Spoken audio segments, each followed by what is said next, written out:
Kor ikan korgan olan hizor kafishina kazinior. A cock that crows too early gets its head cut off. First, the Ottomans had a shaky relation with the Allied powers.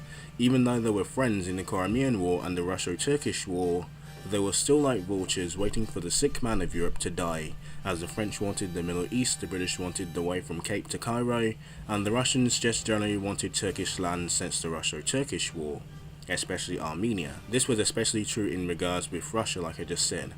Russia had a strategic interest in controlling the Dardanelles because it desired a warm water port, and it would lead to conflicts with the Ottomans, since the Dardanelles were in their territory and still is today. Since the Ottomans did not have the great relations with the British or the French, they were inclined to join with the Germans and the Austro-Hungarians in the Central Powers in late 1914. Secondly, the Ottomans thought that the German victories, especially in the Franco-Prussian War and Prussian militarism, especially in the early years of the war, meant that Germany would win, just like Italy thought, and Italy was wrong. They thought that if they got onto Germany's side before the Allies actually signed peace treaties, they would be able to gain new territories for their empire after the Central Powers had won the war. And also, the Goeben and the Breslau were handed over to the Ottomans after the British actually took away their ships that the British were building for the Ottomans, and that was one step closer to war with the Allies. And of course, they did love that they actually defended the Ottoman Empire in the Crimean War, so the Ottoman decision to enter war was based partly on the desire for more power, and partly for the animosity between the Ottoman Empire and Russia, and Germany was their best friend. And that is how the Islamic Caliphate of the Ottoman Empire joined World War I. Alright guys, thanks for watching. First video in a while for the Ottomans. I've not done one since Baghdad. No, not Baghdad. We did mention the Ottoman Empire in the British season a lot. Actually more than the Western Front. So that's interesting. So, what else do we have to do? No, it was 1917 Bazara, something like that. Some 1917, the Second Battle of Ramandi. Yes, I remember it well.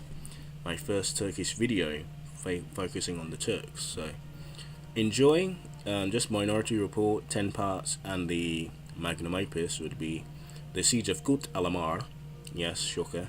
The greatest victory of the Ottoman Empire, holding down the British for how many months to starvation. So pretty horrific, pretty interesting.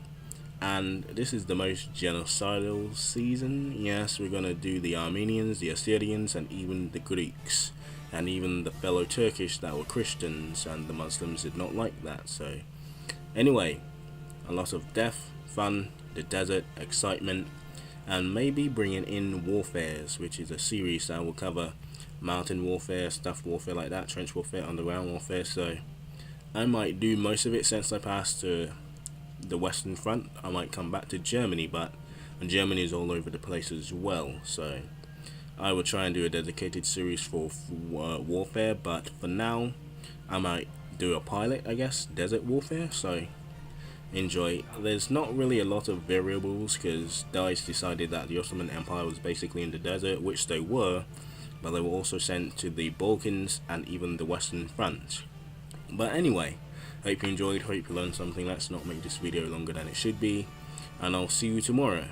The burnout is not here yet, so we're gonna have fun with the Turks. Also, Armored Cars is gonna come back, so don't worry, you have not seen the last of Austria-Hungary, but for now, learn something. Also, I'm elevated, so hopefully that catches my voice a bit better. So learn something.